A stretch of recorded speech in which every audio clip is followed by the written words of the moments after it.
burning by the streets of the land. People are saying the woman is damned. They shall burn with the wave of the hand.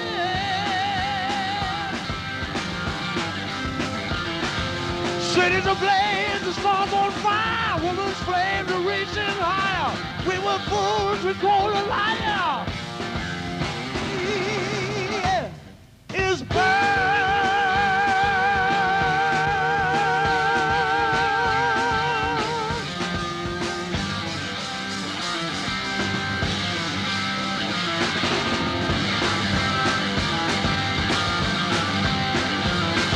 You didn't believe so what double sperm. She said, curse the war, you'll never learn.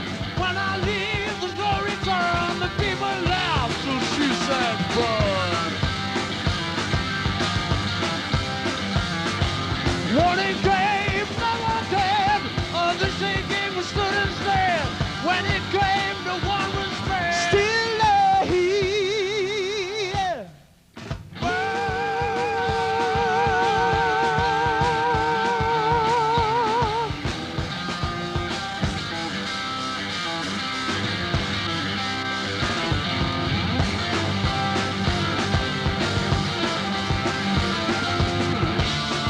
you know he had no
woman.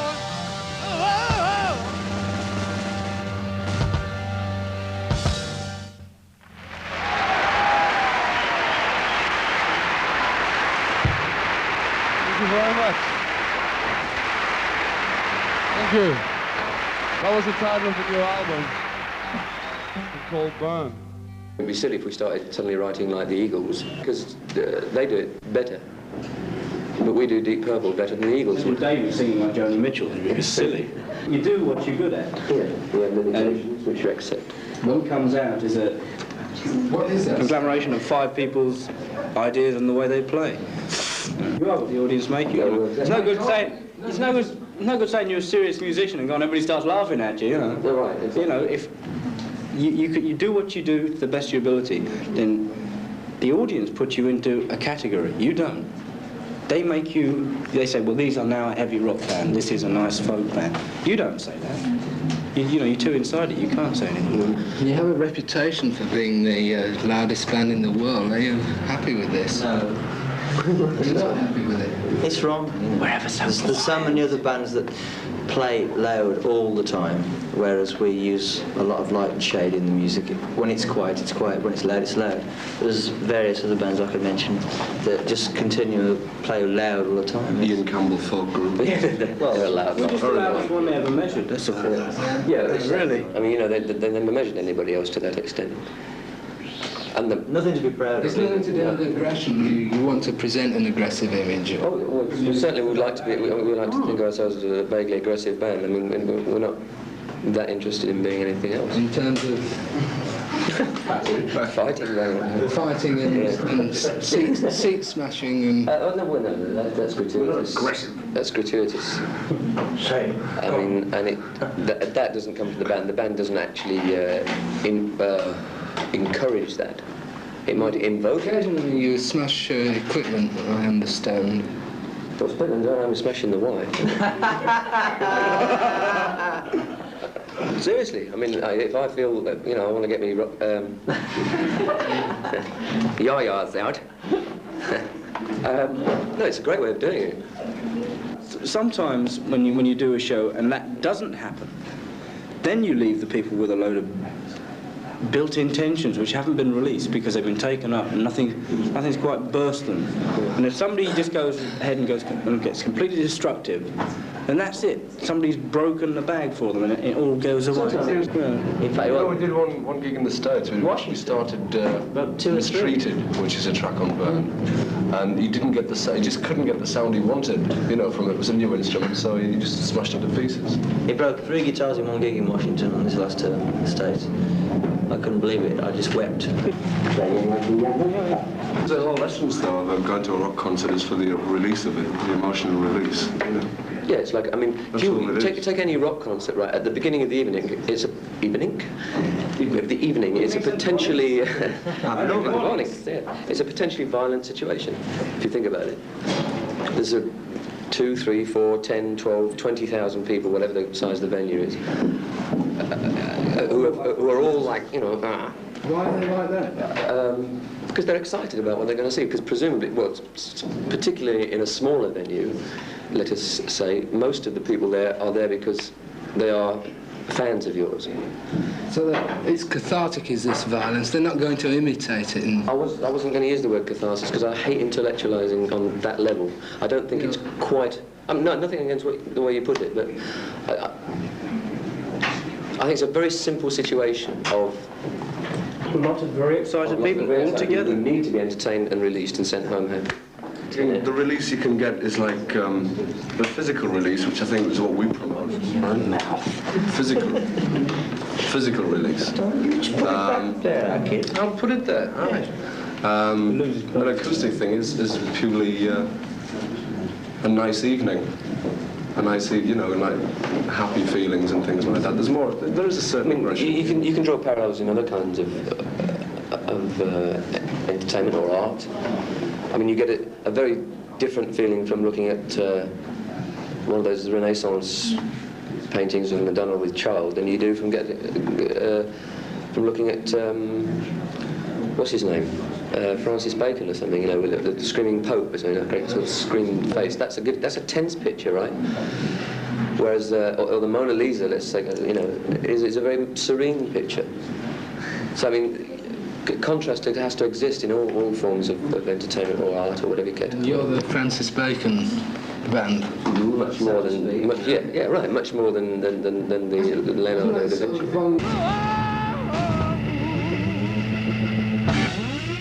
Good night, God bless you all.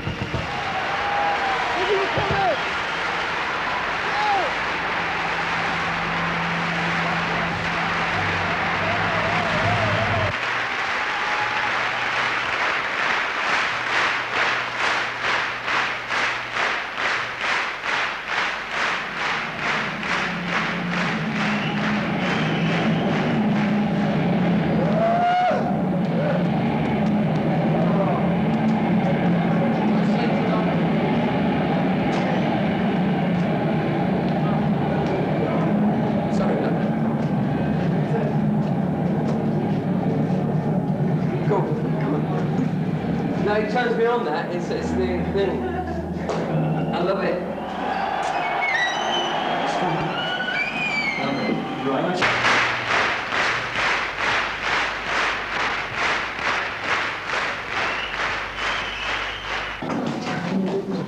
I turned around, I saw Richie throw his guitar up and you kick your drums to pieces, and I thought, I can't sacrifice a mic. And I thought, I'll kick the monitors off, you know. And I thought, can I afford it? I'll go off. Remember, I've got 8 mics on. I threw a ring on the floor and jumped on it. You know. Crushed to grey.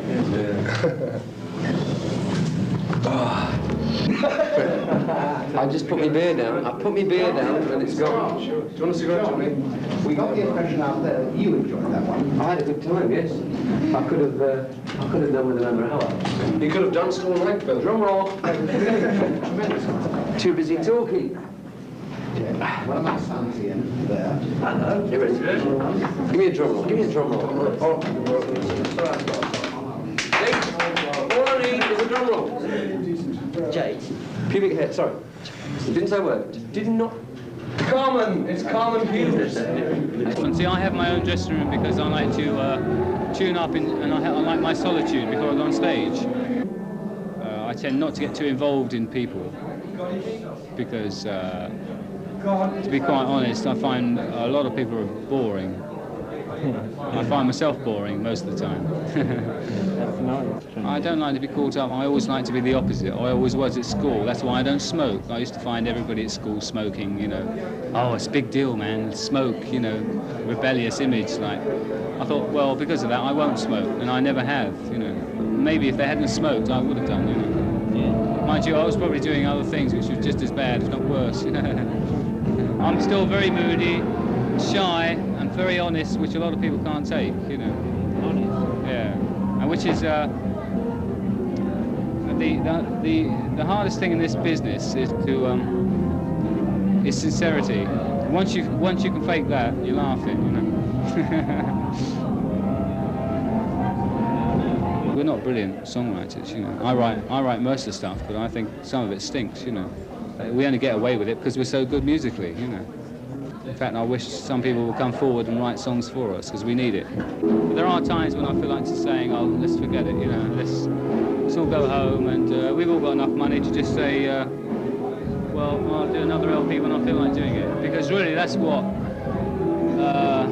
every group should do. But every group is pressured by the record company. It's only guarding their own interests. A group only lasts a certain length of time, so they get the most out of them. It doesn't matter whether they fold up in 5 years, as long as they've made about 10 LPs in the meantime. Whereas in actual fact, to get the best out of a group, you've got to give them a year for each LP, I would think, for an actual progression without forcing it. And that really bugs me, actually, going to the studio. Right, we're going to turn out an LP, boys, you know, here we go, blah, blah, blah. I've got to write a song today, you know. It's just ridiculous, you know. Yeah. And I don't know if I've got the guts to do it, but I've often thought, that's it. I'd like to leave, not the band, I just want to get out of the business, play when I feel like playing, and do a record when I feel like recording. It would be fantastic, but you can't have it all your own way, you know. In terms of like longevity, this job comes last. Comes last. Yeah, it comes last. You're given probably anywhere between 2 and 10 years, I would say, at the maximum, right, to make your. You've had 6. We've had 6, yeah. But out of the 6, I would say 3 have been financially excellent. The other 3 were Getting out of debt. getting out of debt. Yeah, exactly. The debt that it costs to start this band. We started this band with one main idea and ideal, and that was that everything we did would be, by our lights, excellent. I think you know, the justification for what you do always comes from the amount of success what you do has, providing we keep ourselves together and we believe in what we do. We've never been great lyricists, and we don't write sort of fantastic melodies and tunes, you know, except for Child in Time, which is quite a pretty tune. I mean, there's not that many pretty tunes. Is that something you regret? No, not particularly. Yeah, I regret it to the extent that if we could find a really great melody that would fit in with the way we play and the way we want to play, then fair enough. You'd use it, you know, like a shop. But we're more of a. We don't construct our songs like, say, Rodgers and Hart used to, you know, or Lennon and McCartney, even. They're sort of amalgams of what everyone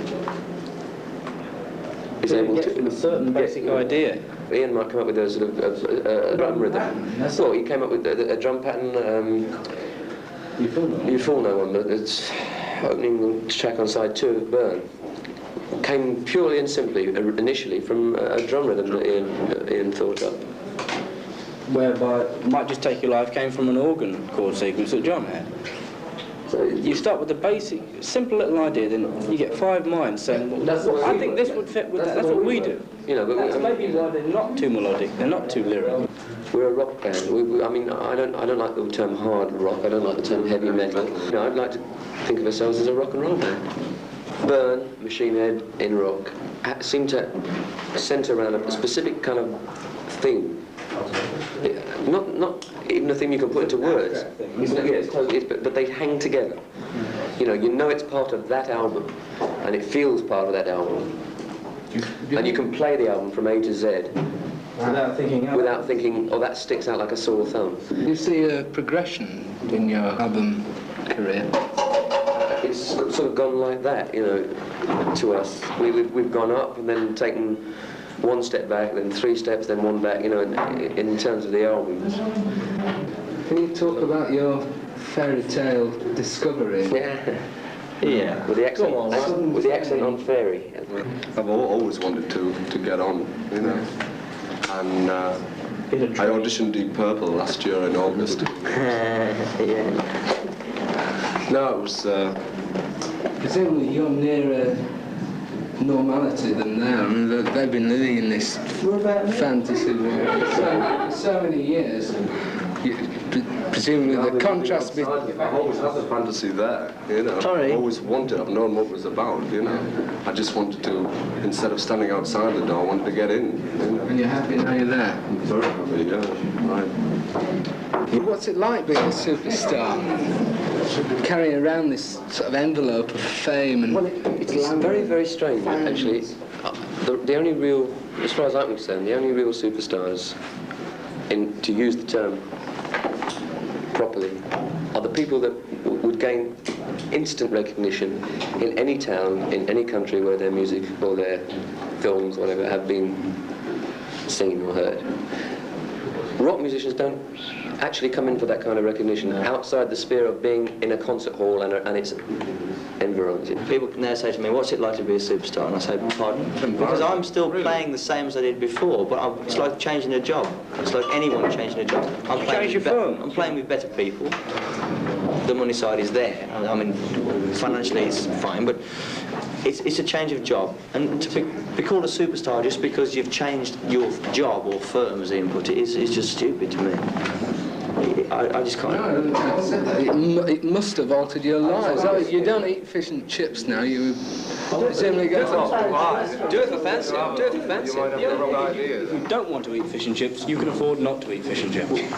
That's all. That's the only. All it is choice. We don't walk around with hand mirrors, you know, like sort of admiring ourselves all the time, you know. Like, as Ian puts it, once the job is over for that particular night, you go home or you leave, and once you're out of the surrounding area, honestly, hardly anybody would recognise you unless they have to be a fan of yours and have pictures of you at home or something. Or your album. I mean, like. Is that failure? No, it's because. I'd rather be recognised musically than as a face. It's an insulated world, rock and roll, you know. I mean, it doesn't actually get to Mrs. Hodgkins at number 43, you know. It gets to her daughter, maybe, or her son. Actually, I'd like to get to Mrs. Hodgkins' daughter. She's all right.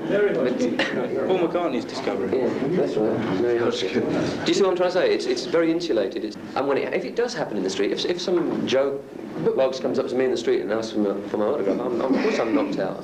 I love it. It's a great feeling. But you give up such a lot, you know. You give up such a lot when you're doing this. What? Time. That's what you give up. You know, for an hour and a half you get up on stage, you're probably spending 2 or 3 days, you know, away from your home life. Your social life gets screwed right up because you're pissing off to different countries every month or so. And that's a huge thing to give up. That freedom to say, I think I'll go to the pictures tonight, because you can't, because, you know, tomorrow you're playing 1,000 miles away, you've got to get a plane. Now, you may say, quite rightly, that you'd give up that freedom for the amount of money involved. Right, then, yeah. And that's exactly what I'd say. Yeah. Which is why I'm doing it.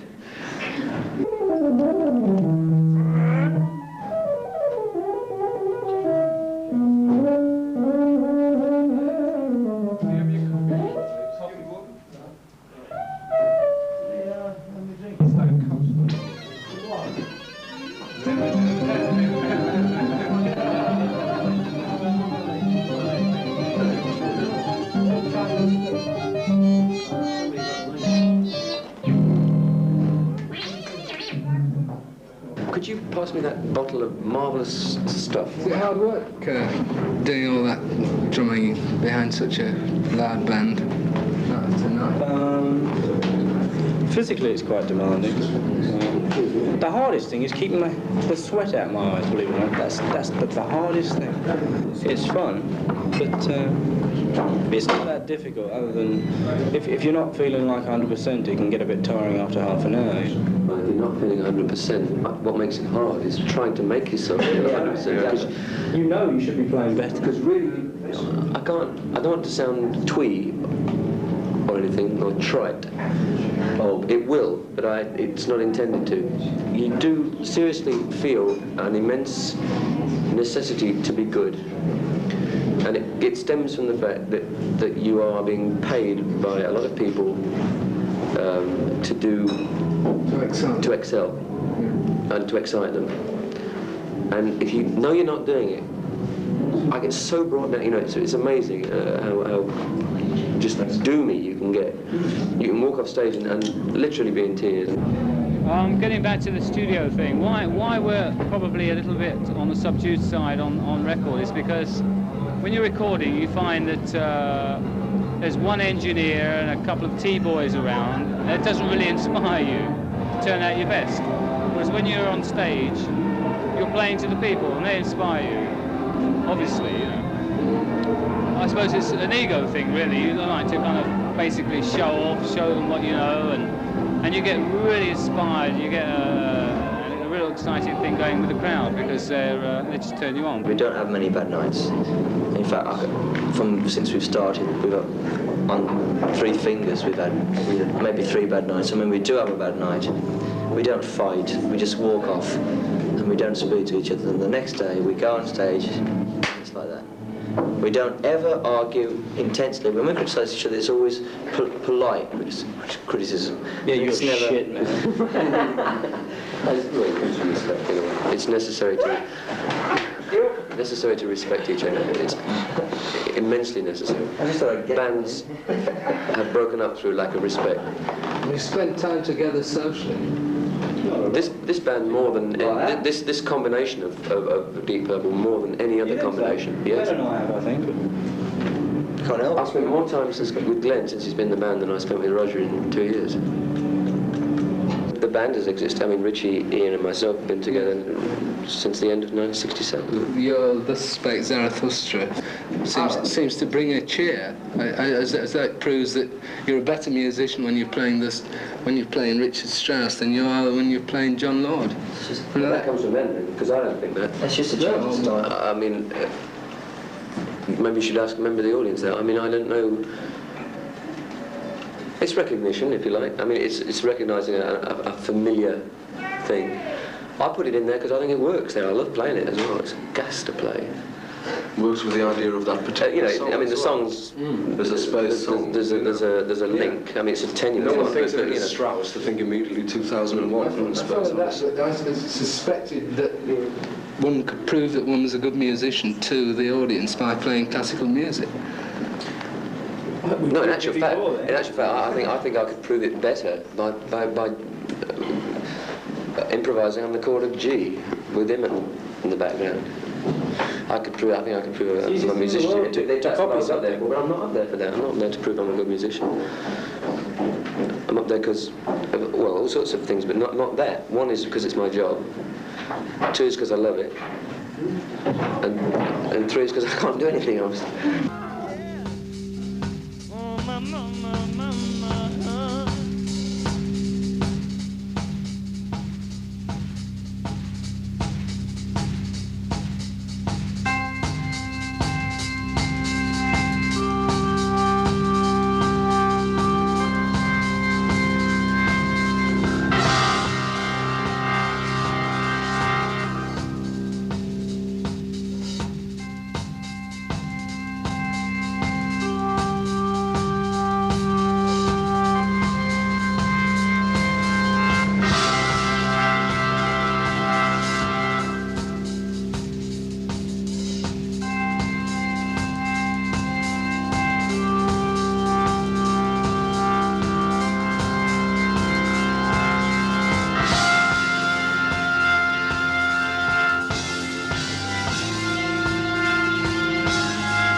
You've done some things individually, haven't you? They are totally individual They're projects. a completely separate activity. It's like a hobby. You've got to have something extracurricular that turns you on. Well, I have to. And this is a job. That's a hobby. It's not quite as bold as that, but it's close. It's close. Yeah, it is a job. Well, that sounds like you're not totally happy with the things that you do. Oh no, no, there's no. Just because you call it a job doesn't mean to say you don't have to be happy with it. There are men that love being centre lathe turners. In purely semantically, you know, like out of the Oxford English Dictionary, you'd say that a painter, it was his job, wasn't it? A job is merely a word to describe what you do for your living, isn't it? Yes, but it has the overtone. It has the connotations it's of unpleasant, yeah. What I'm doing it for is to have enough money to do the things that I really like doing. Every job has its Monday morning, you know, and ours just happens to come on Saturday night, that's all.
Thank you for coming to see us. Thanks for coming. Thank you very much indeed. We'll see you very soon. Take care.